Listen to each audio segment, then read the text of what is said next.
Buenas noches, hombre, qué rico que estés con nosotros. Bueno, tengo que decir frases de gentileza, decir es una alegría estar contigo, no es verdad, no es verdad, pero, Bueno, pero sí, es una alegría estar con los que nos están escuchando. Bueno, ya, también contigo.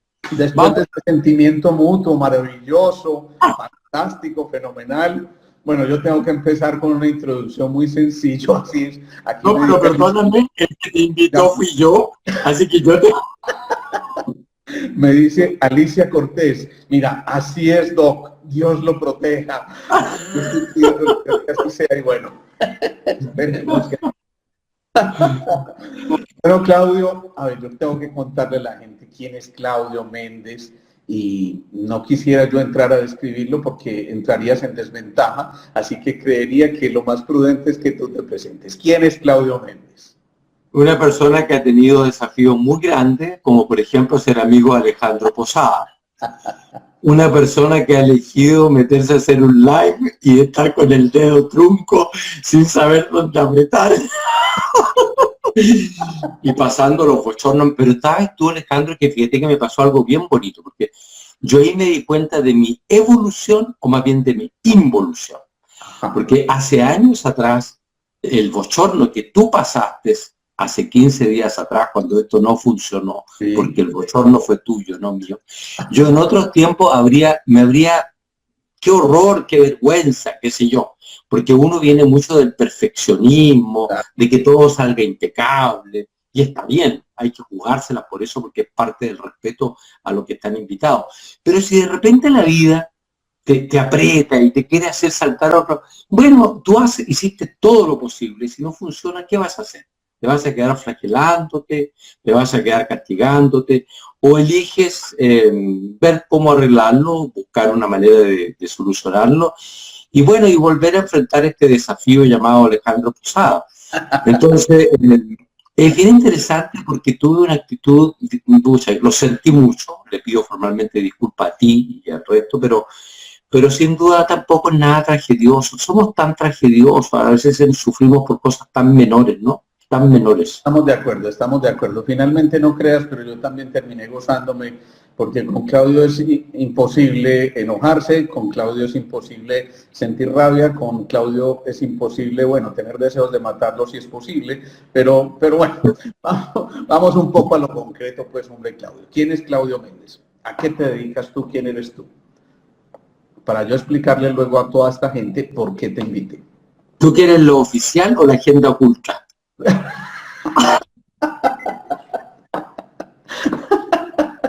No, ya pongámonos serios, esto parece... Lo oficial es que yo dicen que soy de profesión médico cirujano, eso soy. Dentro de esa línea después estudié, me especialicé en pediatría, después me especialicé en oncología y hematología pediátrica, después concomitante con eso me fui en las líneas administrativas, tomé cargos de direcciones de hospitales importantes, dirección de servicios de salud, también presidencia de colegio médico. He buscado por muchos lados todo lo que es el área de la salud.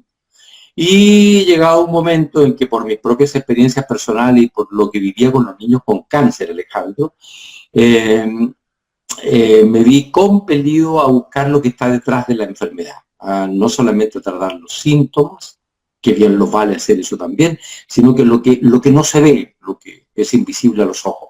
Y ahí comencé hace largos años una experiencia de búsqueda que me ha llevado a muchos caminos. Un gran camino fue a Medellín. Ahí estuve empapándome, ahogándome y disfrutando los conocimientos maravillosos de la sintergética. Cuando Claudio llegó, esto se los quiero aclarar, cuando Claudio llegó se quedaba una semana, ¿no? Una semana en la que todos rogábamos, ojalá pase rápido esta semana, ojalá, pero no fue así y terminó quedándose mucho tiempo y enamorándose de la sintergética. Demasiado tiempo. Demasiado tiempo. Terminó enamorándose de la sintergética y yo quiero que les cuentes, Claudio, cómo llegaste a la sintergética, por qué llegaste de verdad a Medellín, qué fue lo que ocurrió. Como te conté, lo he contado eso, pero este proceso formal de la búsqueda partió con la asistencia de una paciente mía. Yo soy de los que me gusta estar en los procesos de los pacientes, ¿no? Entonces estoy desde su inicio, los acompaño cuando hacen sus primeras comuniones, sus fiestas, sus cumpleaños, estoy hablando de los niños oncológicos, que eso fue otra etapa de mi vida. Y también de manera muy especial los he acompañado en la etapa de la muerte. Es una etapa en que a mí me gusta mucho acompañar a las personas. Alejandro, te voy a dejar una tarjetita para que cuando te des el momento me llames y yo te puedo acompañar. Feliz y gustoso te puedo acompañar en ese proceso. Estaba en eso acompañando a Patricia Zavala Núñez, una niña de 9 años con una leucemia linfoblástica. Estábamos ahí en el 5º piso del hospital los dos, ya ella en su fase de agonía. Y de pronto me mira y me dice, los pacientes me decían papá mono, una manera cariñosa, ¿no? Me dice, papá mono, me dice, me estoy muriendo. Y hay momentos, Alejandro, en que uno, eso de las mentiras blancas, verdes, es una pura lecera, hay momentos en que no puede mentir.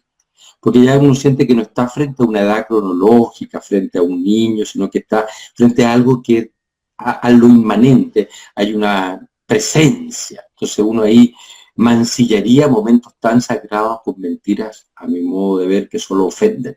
Y le dije, sí, Patricia, yo sí creo que te estás muriendo. Ella con mucha tranquilidad, una niña de 9 años. Y me dice, y no hay nada más que hacer.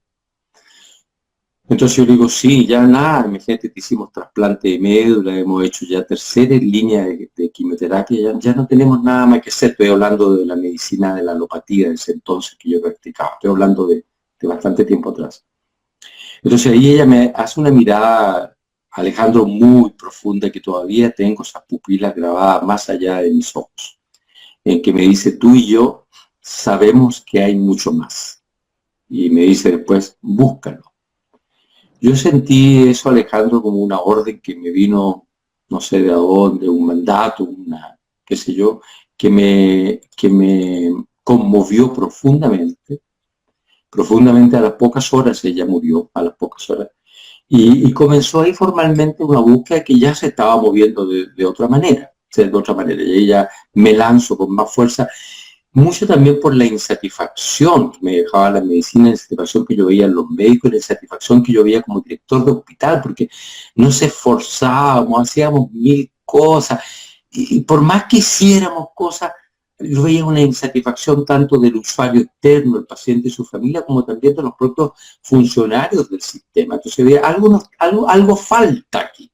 Y en esa falta empecé a buscar, y en esa búsqueda, un día, aquí por casualidad, me encuentro que aquí en Santiago de Chile venía pasando un señor de estatura discreta en lo físico, pero de altura mayor en otros aspectos, llamado Jorge Carvajal, que da una conferencia de esas que él da, que más o menos agáchate que vienen los indios, párate que ya pasaron, cosas así como del alma, cosas preciosas, que uno no entiende nada, pero sabe que hay algo profundo ahí.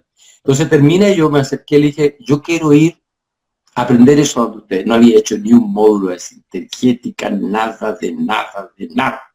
Pero para mí es muy importante ver, más que los contenidos teóricos, es ver la coherencia que hay entre lo que se dice en el púlpito o en la clase, con lo que se vive, cómo se conectan con los pacientes, cómo se relacionan. Y tomé la decisión de ir a Medellín sin saber nada. Y llegué sin saber nada y me fui sin saber nada, porque seguimos en la misma cosa. Y así llegué a Medellín, allá el año 2001. Ajá. Y llegué justo cuando se caen las Torres Gemelas. Yo estaba con todos ustedes, me acuerdo, estaba en la consulta y cuando llega la noticia de las Torres Gemelas, y a mí se me estaban cayendo. Mucho antes que se cayeran, ¿no? Pero bueno.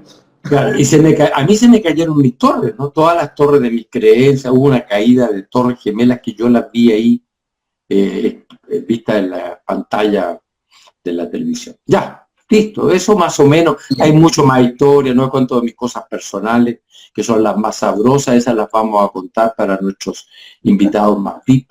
Yo les quiero contar entonces que a raíz de eso, este señor que ustedes están viendo enfrente suyo, decidió que qué bonito que esto también llegara a Chile. Cuando eso, él vivía en Arica, y nos invitó a que empezáramos la formación en Arica. Yo sé por qué se está riendo en este momento. Un día nos subimos a ese cerro que se llama, donde está el Cristo de la Concordia, si no estoy mal, se llama, ¿no? ¿Sí? El Morro de Arica. El Morro de Arica, y desde allá veíamos nosotros Arica y decíamos, yo le dije, Claudio, por Dios, este pueblito es muy pequeñito, mira donde vino a nacer la Sinterquética aquí en Sudamérica. Él se toma la cabeza y dice, así como en ese buen chilenés que utiliza, dice, mierda, yo no me había dado cuenta que esta mierda era tan pequeña y venía acá a empezar con la Sinterquética. Pues nos moríamos de la risa, les cuento, porque es muy difícil, de verdad, no reírse con Claudio. Y yo creo que terminamos los dos con dolor de estómago, sentados en la acera. Todo el mundo nos miraba como un par de seres extraños. Bueno, en cierta forma lo somos. Y lo cierto es que ahí empezó la Sinterquética para Sudamérica a empezar a difundirse todos estos conocimientos. Pero yo les quiero adelantar una cosa antes de meternos un poco en el tema. Miren, una vez yo tenía que dictar un seminario en Chile, ¿no? Y resulta que, también sé por qué te estás riendo, y resulta que yo iba con todo muy preparado, porque allá él, cuando se refería a nosotros, él hablaba del Papa, refiriéndose a Jorge Carvajal, y nosotros éramos supuestamente los obispos. Yo empiezo a tratarlo del arzobispo chileno y no sé qué, esa era la comunicación, señor arzobispo chileno, ¿usted qué piensa de lo que está ocurriendo, tal y tal cosa? Y yo llego en un vuelo de esos que llegaban a Chile, a Santiago, en un vuelo que llegaba algo así como a las 2 o 3 de la mañana, Claudio, más o menos, ¿no? Y empiezo a buscar quién me iba a recibir a mí, porque obviamente yo estaba yendo por primera vez a Santiago a dictar un seminario, y me encuentro que no veía nadie conocido. Se supone que este señor me iba a recoger, y encuentro que hay un tumulto que se forma al lado de alguien que está repartiendo literalmente bendiciones, y me encuentro a este señor disfrazado de obispo. Ustedes pueden creer esto. Creo que no contabas con que yo iba a hablar de este tipo de anécdotas, pero fue una cosa tremendamente reveladora para mí, porque me di cuenta cómo desde el humorístico, desde lo sencillo, desde lo que no tiene reglas, desde lo que simplemente nos lleva a conectarnos como seres humanos, podemos encontrar lo más valioso de nosotros. Así, señor obispo, que me encantaría saber entonces qué es aquello del Ikigai. Y me parece bien interesante ahondarnos en esto, porque esa historia nos da pie para entender precisamente el significado del Ikigai, algo que valga la pena para vivir la vida, y finalmente eso es lo que traduce Ikigai, ¿no, señor?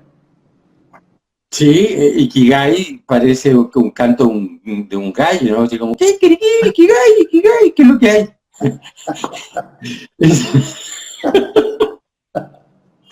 Tú, que todo lo malentiendo, estaba hablando del Ikigai, pero me costó que este muchacho lograra entender algo. Bueno, Ikigai es una palabra que viene desde Japón, Que tú sabes que los orientales en una palabra, igual que nuestro pueblo originario, en una palabra traducen todo un concepto, ¿no? Nosotros con nuestro lenguaje somos como muy literales, ellos son más simbólicos, ¿sí? Y Ikigai viene como el valor de la vida, lo que tiene sentido en la vida. Y este término se ha puesto muy de moda en los últimos tiempos y ya se ha occidentalizado. Bueno, porque prácticamente ahora esto con la universalización, lo occidental se orientaliza y lo oriental se occidentaliza. El cuerpo calloso del planeta también ya ahora permite las conexiones. Todos arriba del COVID en este proceso profundo de masificación. Y hace un par de años atrás, investigaciones de la National Geographic empezaron a hablar de las 5 zonas azules. ¿Tú sabes de eso? No, que voy a saber yo, señor, por favor, explíqueme qué es eso. Suele contarte a la audiencia lo poco que sabes. Entonces...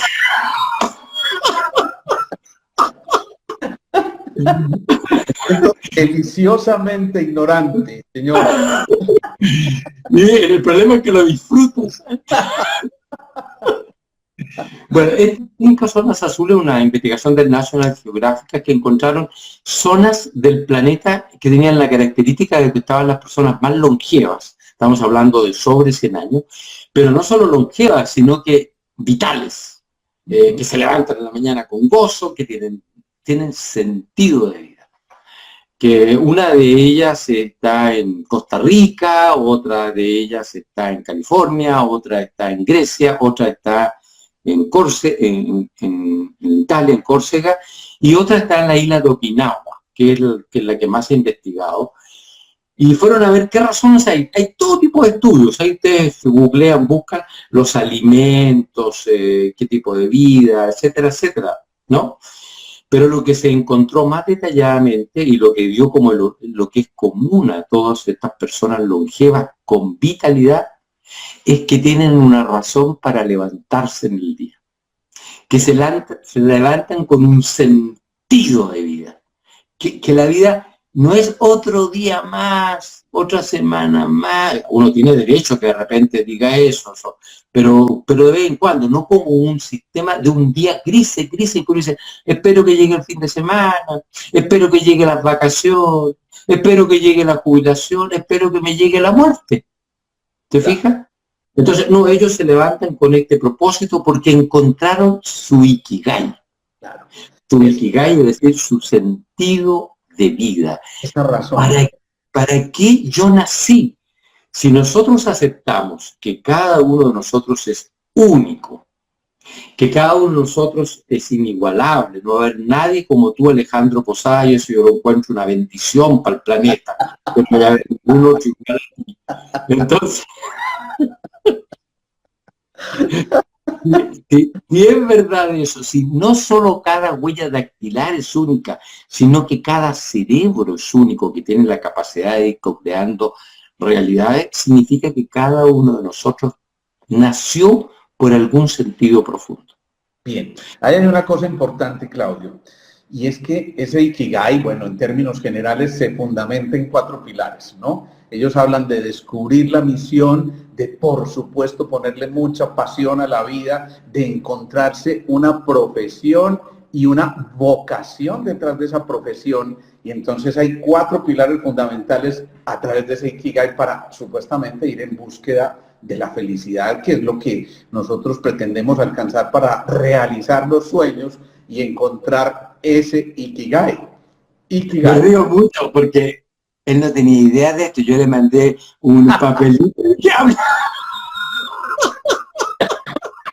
Y ahora lo dice con una solvencia.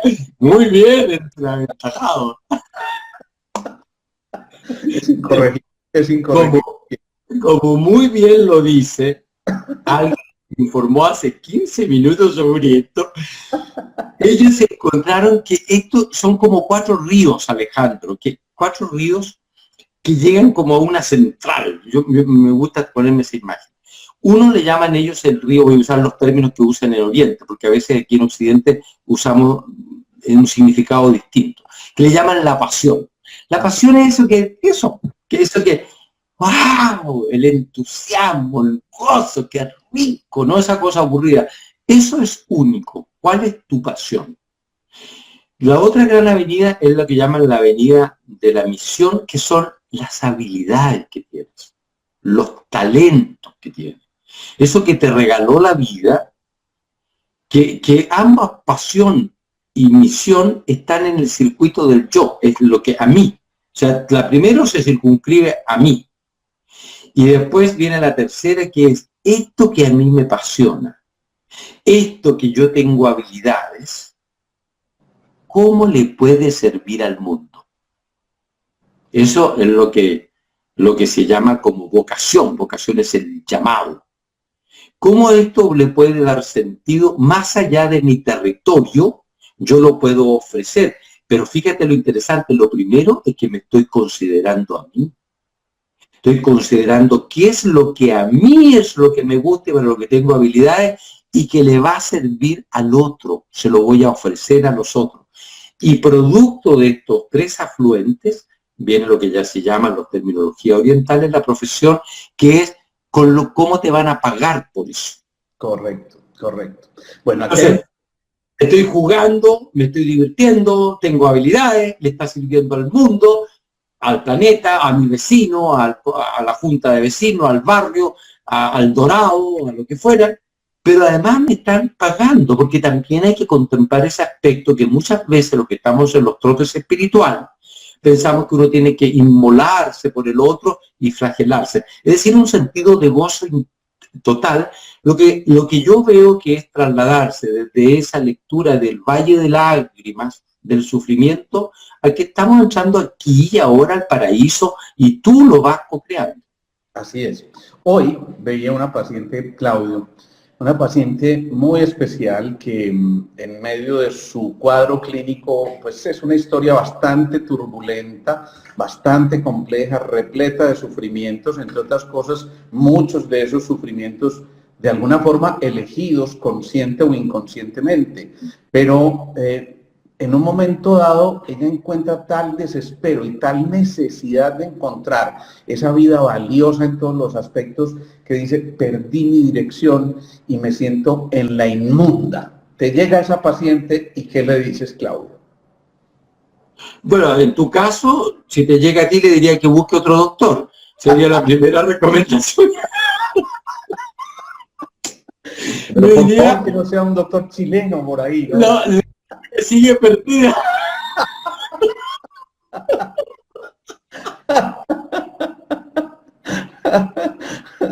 Bueno, ahí vamos tratando de encontrarla en ese sitial maravilloso hacia la felicidad. Tratamos de que en su momento de verdad no conozca a alguien como Claudio, pero una vez que lo conoces, ¿qué haces tú?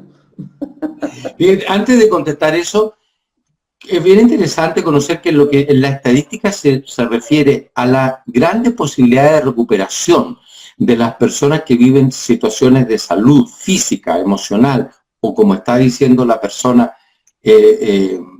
para que tengan la posibilidad de un buen pronóstico, son dos grandes cosas. Que esa persona tenga sentido de vida y que tenga relaciones donde se pueda sostener.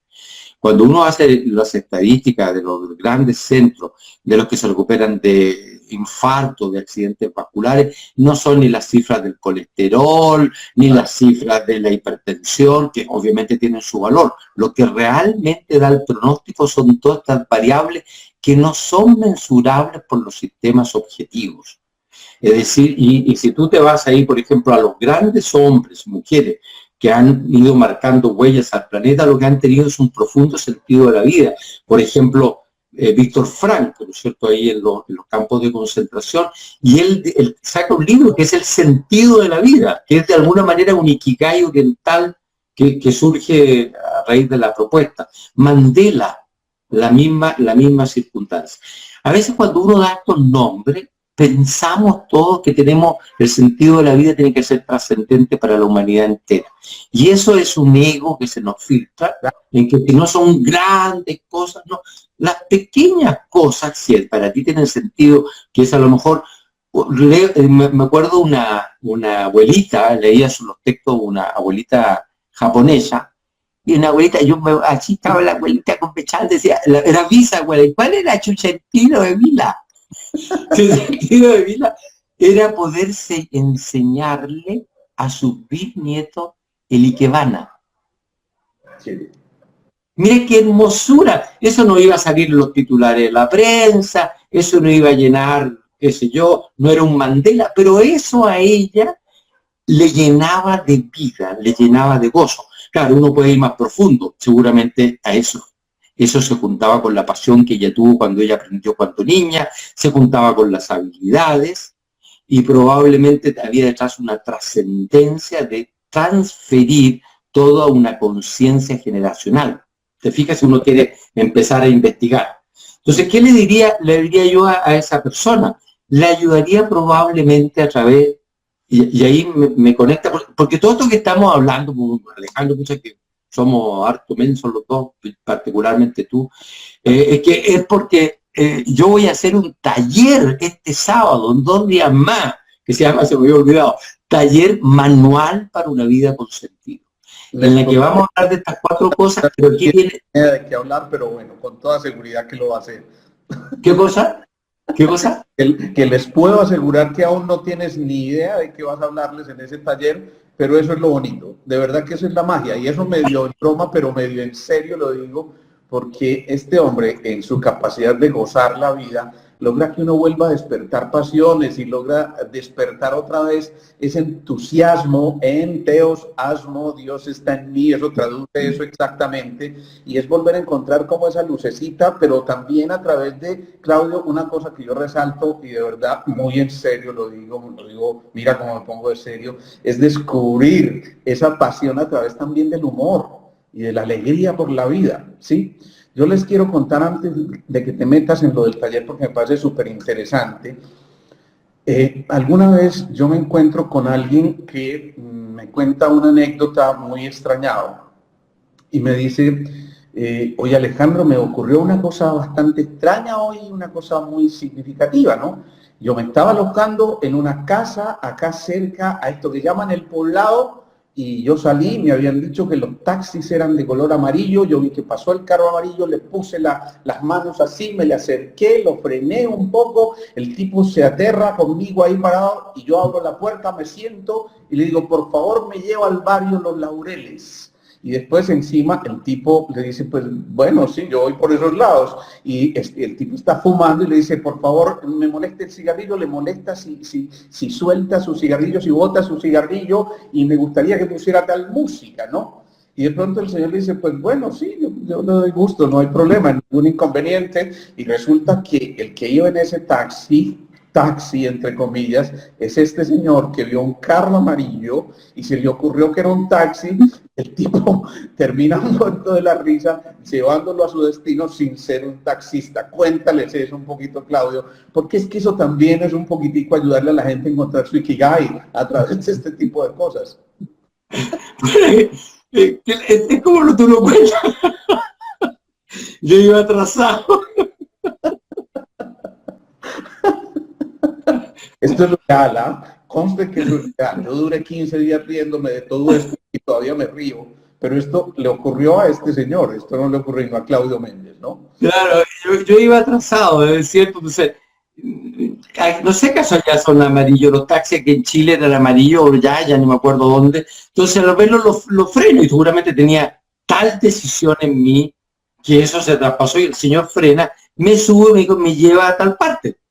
Entonces el señor descolocado, sí, claro, y yo le voy dando, y él, como tú dices, iba fumando y le digo, señor, por favor, no fume, qué sé yo, bueno, etcétera, etcétera. Y bueno, empezamos a conversar y qué sé yo, muy amable el señor, y cuando me voy a bajar le digo, ¿cuánto le debo?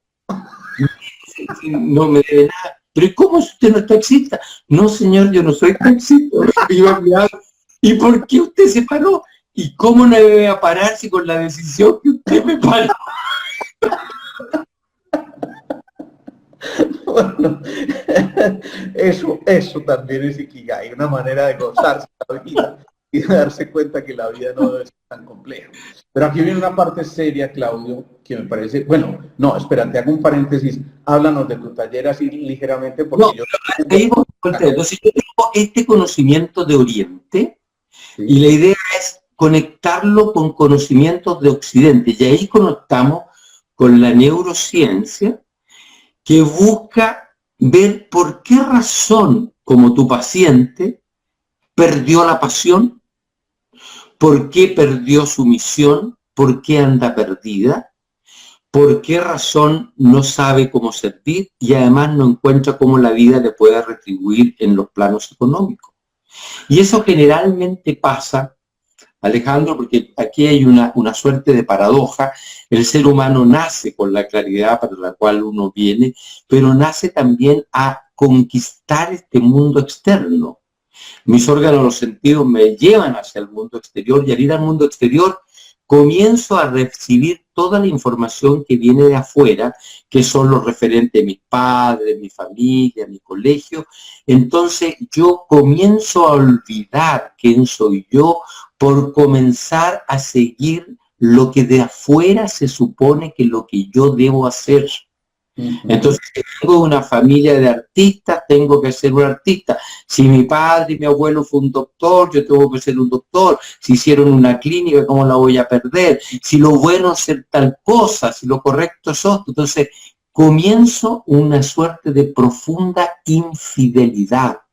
Comienzo a ser infiel a mí misma y a mí mismo porque estoy buscando la aprobación de los referentes míos que me permiten la sobrevivencia. Es una trampa muy inconsciente que comienza desde los pequeños momentos. Imagínate cuando, qué sé yo, el niñito va a jugar a algo y en esa familia no se juega de esa manera. O va a hacer determinada cosa y se le reprende y se empieza, por lo tanto, a podar todo esa fuerza vital y el muchachito, la niñita, el niñito comienzan a acomodarse para ir dando el gusto y por lo tanto uno se pierde de sí mismo porque se hipotecó en la sobrevivencia a través de la aprobación de los referentes que te dan el cariño, el amor, etcétera, etcétera. Entonces eso queda muy internalizado en nosotros y se entra a los territorios que llamamos del inconsciente o los territorios subconscientes. Uno no tiene claridad de eso. Eso se pierde ahí en la noche de los tiempos. Entonces, la idea es que se utilice una metodología que sea rápida, que permita ir a conocer el inconsciente a través de cómo funcionan las ondas cerebrales y de esa manera generar un tipo de ondas cerebrales que permita que tú te conectas con eso que tienes allí tapado, puedas por lo tanto sacar las cáscaras, las corazas, etcétera, y comience a emerger lo que allí está dormido para que pueda manifestarse, hacerse real. Aquí yo tengo que hacerte una pregunta para introducirnos en eso. ¿Qué te dice el nombre de Jairo Villegas? Me dice que probablemente es colombiano, porque aquí en Chile el Jairo no existe el nombre, ¿no? Me dice que es colombiano. Es como llamarse Montoya, Ospina.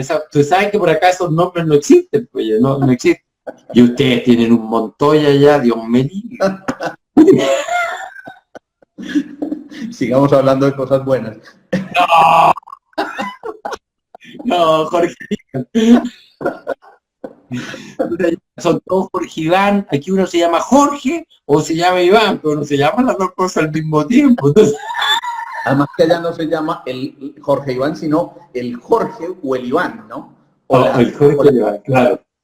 Bueno, la cosa es que entonces, dentro de esta búsqueda, Colombia para mí ha sido una fuente infinita de diamantes. De repente sale una roca.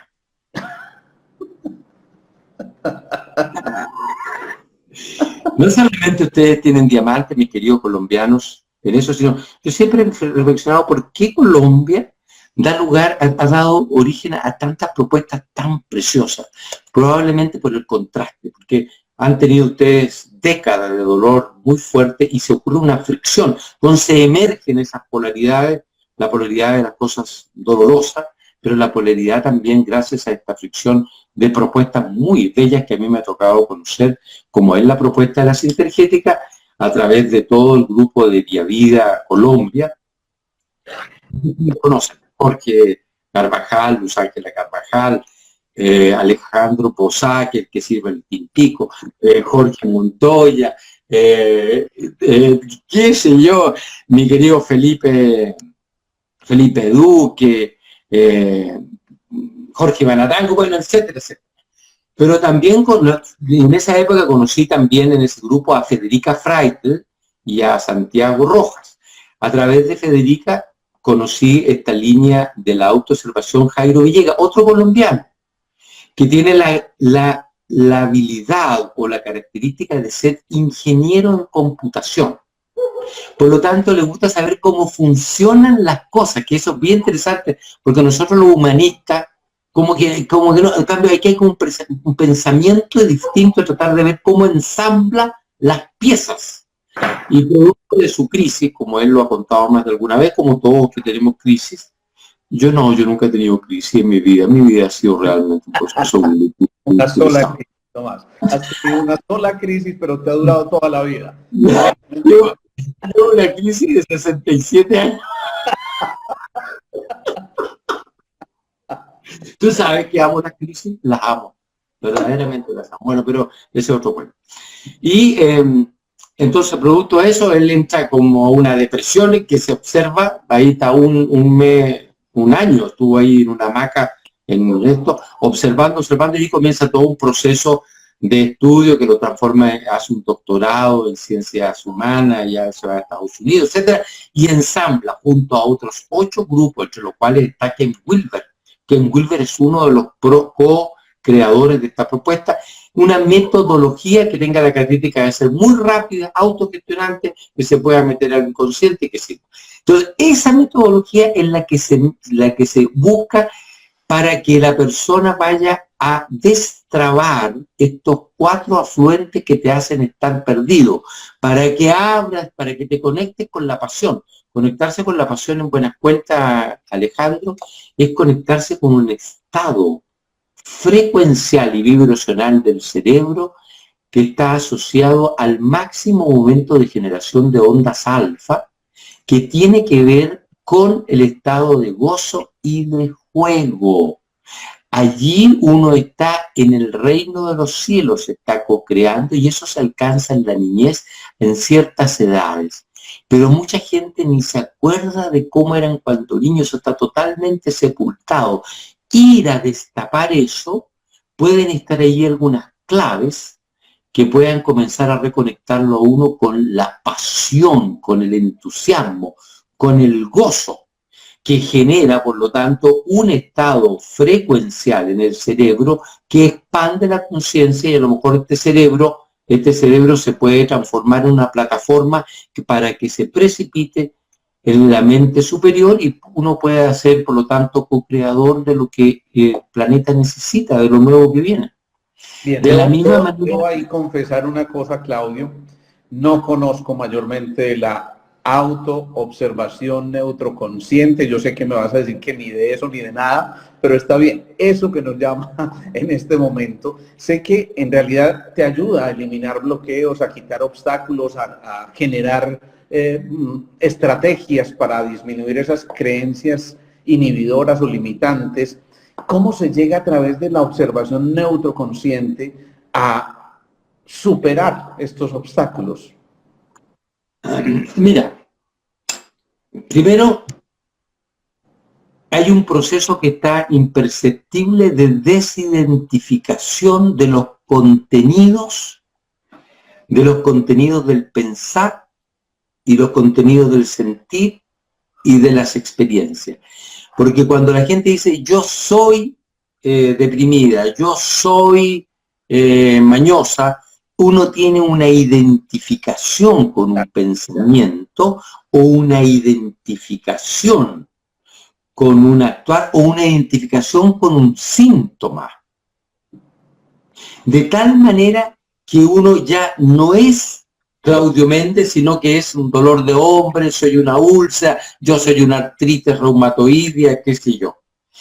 Si yo logro comenzar un proceso en que observo eso en un estado de conciencia, vuelvo a decir, de profunda relajación, sin caer a la hipnosis ni al sueño, en que tengo activados ciertas áreas cerebrales que tienen que ver con el neocorte, que tienen la capacidad de darse cuenta, yo comienzo a darme cuenta que me puedo desidentificar de un aprendizaje que a lo mejor puedo verlo cuando lo aprendí y puedo ver por qué lo aprendí, qué sentido tuvo en esa época, pero ese fue un traje que me sirvió cuando era adolescente, pero ahora tengo 80 años y sigo arrastrando esta conducta de adolescente, infantil, etcétera, etcétera.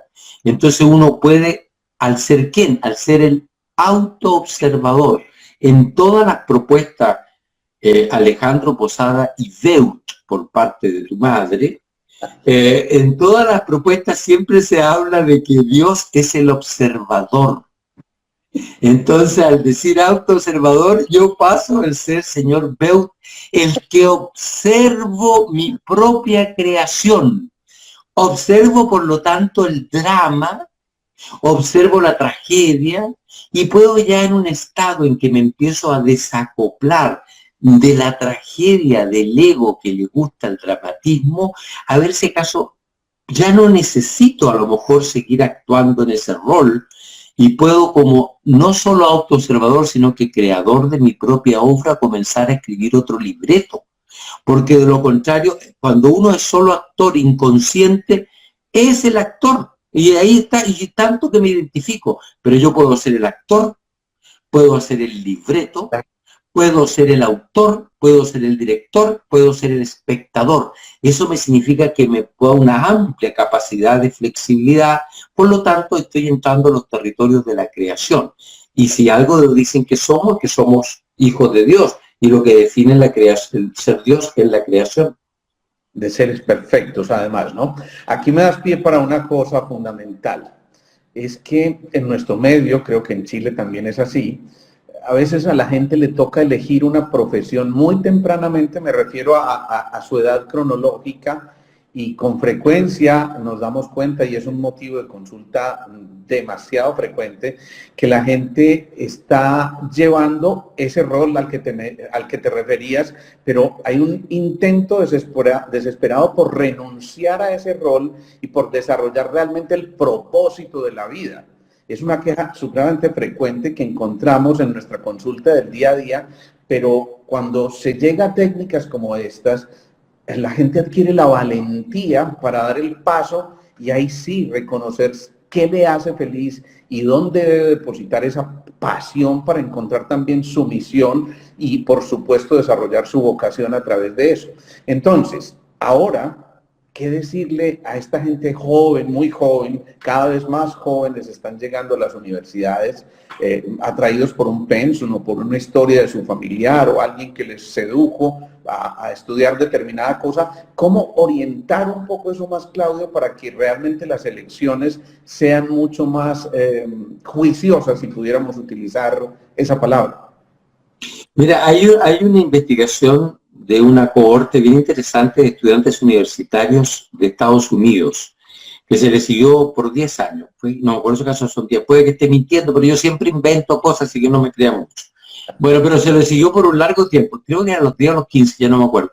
¿Sabes qué porcentaje de los que egresaron de las universidades se ejercían la profesión de la cual ejercieron, estaban en eso? Solo el 10%, el 90% estaba haciendo lo mismo. Qué barbaridad. Hay alguien que nos está preguntando, Claudio, precisamente antes de que continúes con esa respuesta. Es una colega, Alina Pérez, a quien yo amo profundamente, es una compañera de la universidad, muy especial, y dice, ¿cómo aprender a autoobservarse, pero de manera imparcial? Hoy esa mujer es brillante. Esa es una pregunta que me genera un estado orgánico en todo mi sistema etérico. Okay. Mis chakras están en este momento en un alto estado vibratorio, porque dio la otra clave de esa mujer. Esa es la clave. El término de la propuesta metodológica, esto es un método solamente, no es como una herramienta, es lo mismo que un bisturí. Un bisturí, pues, en manos de un buen cirujano causa milagro, y en un caso de un champón puede dejar un desastre. Esta es solo una herramienta de la metodología de la neurociencia, ¿no? Y parte de su nombre es neutro, y neutro significa Elena. Elena dijiste, ¿no? Elena Pérez. No, Alina Pérez. Alina Pérez. El Malena. Alina Pérez. Esos son nombres colombianos. Alina, la clave es neutro. Es decir, para que tú puedas observar aquello que no quieres observar, la clave es que no haya juicio sobre lo que tú estás observando de ti misma, de ti mismo, que son pensamientos y emociones. Porque cuando yo estoy inconsciente, estoy en el código de la afuera, estoy con los ojos abiertos, estoy en ondas beta, estoy muy en la intención de seguir satisfaciendo las necesidades de aprobación, las necesidades de control, la necesidad de pertenencia y la necesidad de seguridad. 4 necesidades que yo le he puesto afuera, no en mí. Por lo tanto, yo para seguir logrando eso, estoy más atento a seguir los códigos morales. Y nosotros aquí en Oriente, en Occidente, tenemos códigos tú no puedes tener rabia, no debes tener resentimiento, son muy malos, sobre todo nosotros los que somos espirituales, los que estamos en el camino espiritual, entonces todo lo bendecimos, todo lo comprendemos, todo lo perdonamos, y ahí lo que empezamos a hacer es a guardar una cantidad de energía que no sabe cómo salir, y por lo tanto encuentra una gran salida que es la somatización física, emocional y mental. No, yo tengo todo en paz, yo perdono a mi mamá y papá, pero tengo una artritis reumatoide que me vuelve loco, se me está cayendo el ojo, tengo un testículo al tiro a la rodilla, Alejandro, ¿te acuerdas? Entonces, todas esas cosas que le pasan a los seres humanos, entonces dice, algunos dicen, no, es que estás haciendo una trampa, no te estás mirando lo que de profundo hay, por eso la Biblia dice que somos sepulcros blanqueados, no hemos abierto para mirar lo que hay de fondo, y eso a mi modo de ver es amor. Amor es mirarse lo que yo tengo, es el peldaño del amor, es la aceptación de que tengo pendiente de una cantidad enorme de emociones que la voy a procesar, si lo hago en un estado neutral, con ondas cerebrales de determinada manera, en que esté mirando el trabajo del neocorte que tiene pensamiento y el trabajo del cerebro reptil que maneja la acción, mediado por el cerebro límbico, que es el que le pone como los condimentos en cuanto a sentimientos y memoria. Trabajo todo eso y como si algo que es plástico es el cerebro comienza a reinventarse y el cerebro mueve el cuerpo mueve la realidad mueve la mente mueve otra vez el cerebro y se forma un circuito que pasa desde la inconsciente a un circuito consciente, en que yo comienzo a ser protagonista de para dónde voy a conducir esta existencia. Por fin dijiste algo importante, ¿no? Me encanta eso, ¿no? Gracias a tu compañera. Muy bien. Esta compañera sacó toda su inteligencia, porque aguantarte 7 años tiene que haber desarrollado una gran inteligencia de sobrevivencia. Ánimo, Lina, cuando alguna vez vaya a Medellín, nos vamos a ir a tomar un tintico. Un tintico, perfecto.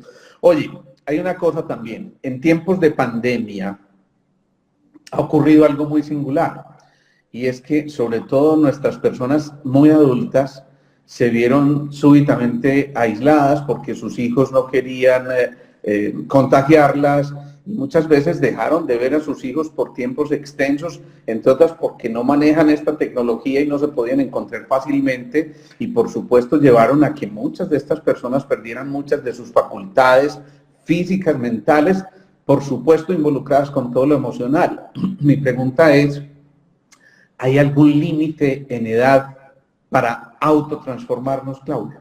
Sí, hay un límite, 187 años. Ya a los 188 se hace un poquito difícil. La vida, si algo define a la vida, es la plasticidad y la fluidez. Y eso no tiene límite. Y si hay algo, un órgano que realmente sea plástico, es el cerebro. De repente los inputs y los outputs, bueno, tú no sabes de inglés, qué pena, lo que ingresa y lo que sale. Entonces... Es que es imposible. Yo no me lo imagino. No. Pero es decir que los principales inputs, los principales ingresos, ya no vienen de afuera, Alejandro. Vienen desde adentro. Una vez ingresaron, quedaron adentro y es tu propio inquisidor, es la abuela que tienes adentro, el papá que tienes adentro, la mamá, los desmerecedores, todo eso de lo cual no te das cuenta, que van cada vez manteniendo el circuito, generando los mismos resultados. Si nosotros sabemos que algo que define desde el punto de vista biológico es que todas las células se recambian en un año, prácticamente las células son todas distintas. Si las células son todas distintas, si cada 2 horas se cambia el epitelio del antro gástrico, ¿por qué razón vuelvo a repetir la úlcera? ¿Por qué otra vez el Helicobacter? Significa que hay un plan, o hay un mentor que un plano que vuelve a generar la misma célula. Y son los pensamientos, sentimientos generalmente inconscientes, que muchas veces no son personales, sino que son transpersonales, son transgeneracionales o corresponden a un verdadero inconsciente colectivo que vuelve a moldear de la misma manera la célula. Lo mismo pasa con mi neurona, vuelven a generar el mismo circuito miedoso que quedó de esa manera y por lo tanto todos los otros circuitos, como otra ley de la biología, lo que no se usa se empieza a marchitar. Ojo, Alejandro. Entonces eso, como empieza a pasar eso, por lo tanto los circuitos del placer y del gozo no los activo porque tengo mis circuitos activados en el estado de hipervigilia o de alerta, que significa un miedo de que me va a pasar algo, no voy a tener la aprobación de papá o mamá, no voy a poder controlar lo que pasa con mis hijos, no voy a poder controlar lo de aquí, lo de más allá, no voy a poder pertenecer al club, a la familia, al linaje, porque si todos son de esta línea y yo quiero estudiar otra cosa, entonces me vendo. Y por lo tanto soy infiel a mí misma, a mí mismo, y por lo tanto sí, puedo ganar dinero, estoy bien, estoy reputado, pero estoy vacío, porque no me llené de mí misma, no me llené de mí mismo. Pues es inevitable reírme en este momento porque estoy leyendo una frase de Sandra Londoño, sabrás quién es, ¿no? ¿De quién? ¿De quién? Claudio, por favor, supere un abrazo de Sandra, ¿sí? Ya usted sabe, señora, a qué me estoy refiriendo, ¿no? Bueno, por cierto, feliz recibo ese abrazo maravilloso. Feliz. Todos los cerebros interpretan la realidad de manera diferente, ya lo dijiste ahorita. De manera diferente, y alguien vive un suceso de una manera, el otro, a pesar de ser el mismo suceso, lo interpreta de otra manera completamente diferente. ¿Cómo hacer para que todo eso que estamos viendo y sintiendo, que normalmente se somatiza, por supuesto a partir de esos pensamientos, cómo llegar a esos tres cerebros en búsqueda de esa solución para finalmente empezar ese proceso de transformación de una manera expedita? Porque existen muchísimas técnicas, no quiero desprestigiar a ninguna especial, pero algunos se entretienen 5 años tratando de revelar qué fue ese bloqueo que ocurrió en un momento determinado, y cuando por fin se encuentra el cauce conflictual, resulta que ya han transcurrido otros 5 años y hay que desenrollar otros más, y nos quedamos desenrollando toda la vida y simplemente permitiéndonos que la vida deje de vivirse literalmente. Así que vamos cerrando con eso. Claudio, ¿qué se te ocurre? ¿Qué consejos le damos a toda la gente que nos está siguiendo hoy? Porque tenemos que darles unos tips finales, por supuesto, a quienes se quieran inscribir en el seminario de Claudio. Yo sé que es bien interesante, y ya sí me pongo serio porque a pesar de todo lo que representa este señor, realmente es un excelente docente, maravilloso, y nos divertimos mucho con él. Bueno, este taller es este sábado, pasado mañana, desde las 8 colombianas a las 12 colombianas. Buscan ahí ahí están, no sé a dónde buscarán, en la página de no sé, pues ayúdame tú, la Fundación Pindal, ahí están los datos, etcétera, etcétera. Ahí estás. Bien. Ya pasé los avisos habidos y por ahí. ¿Qué hacer? Para poder observarse, hay muchas estrategias. Los sintergéticos ayudan muchísimo. Cuando tú estás trabajando con láser, con vía color, con filtro, de alguna manera estás remodelando esto. Lo estás haciendo. Y dejamos también muchas estrategias para que la persona pueda seguir trabajando. Valiosísimo. Y hay tanta propuesta maravillosa que ha servido, de repente un buen chamán, de repente un acto psicomágico, de repente la mejor crisis de la vida, y ocurren transformaciones. Es decir, que pensar que solo lo que yo estoy diciendo sería un acto muy soberbio de mi parte.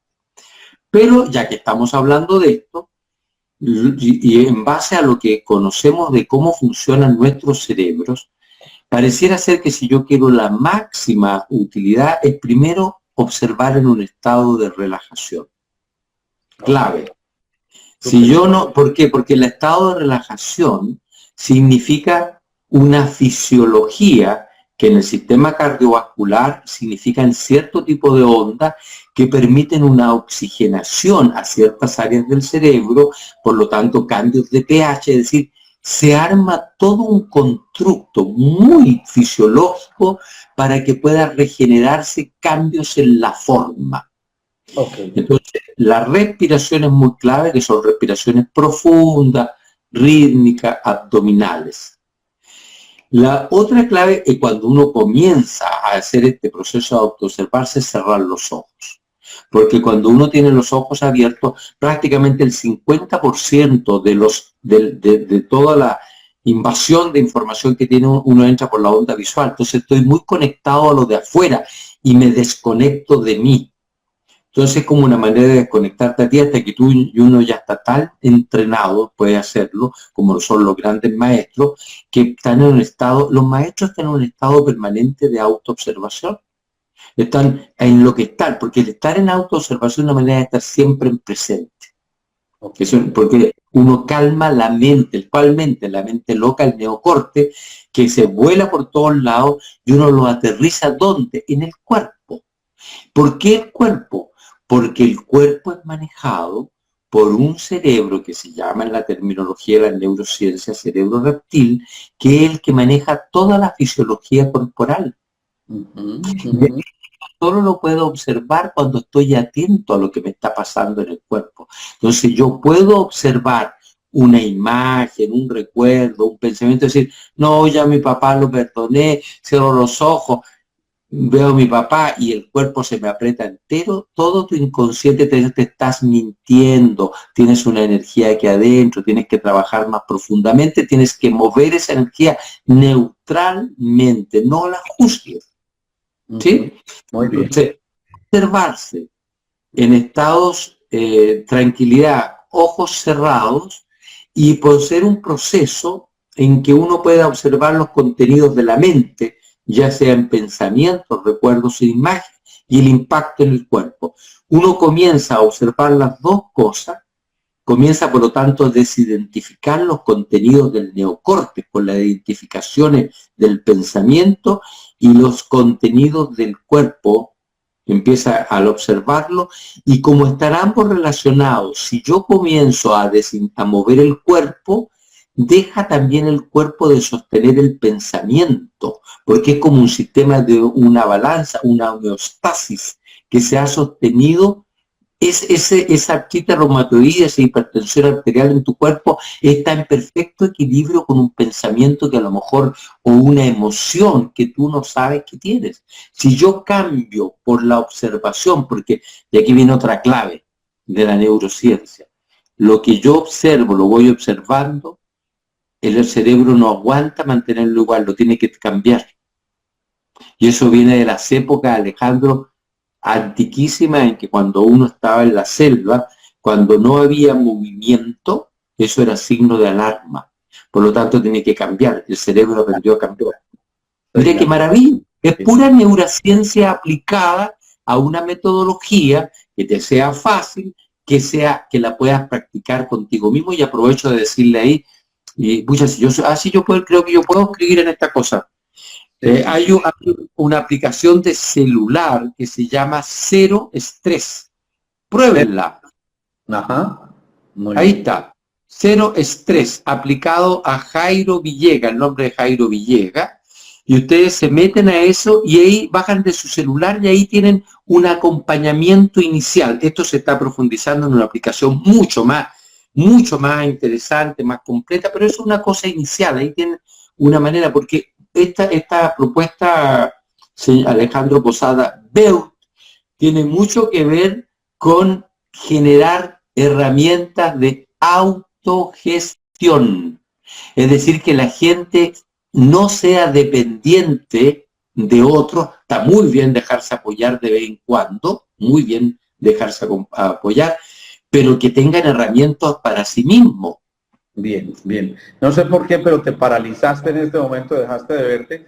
Tenemos que ir cerrando ya, Claudio, porque el tiempo se nos acaba, se nos pasó esta hora volando realmente. Es una maravilla, de verdad. Ahora sí lo digo muy en serio, escucharte es un verdadero placer. La verdad es que hemos tenido una entrañable amistad desde hace un buen rato y de verdad es una bendición tenerte por aquí. Así que la invitación es a que esto continúe, Claudio, porque se van a abrir muchas puertas. Yo sé que quedan muchas inquietudes para quienes estén interesados en realizar el curso con Claudio este sábado. Acuérdense, busquen @Fundación Pindal y ahí van a encontrar respuesta a muchos de estos interrogantes y por supuesto la manera de inscribirse, hacer el curso, todas estas cosas. Desde ya les voy anunciando que el próximo jueves también tenemos una invitada muy especial, es Claudia López, una coach que ha hecho cosas bien interesantes y que va a compartir con nosotros también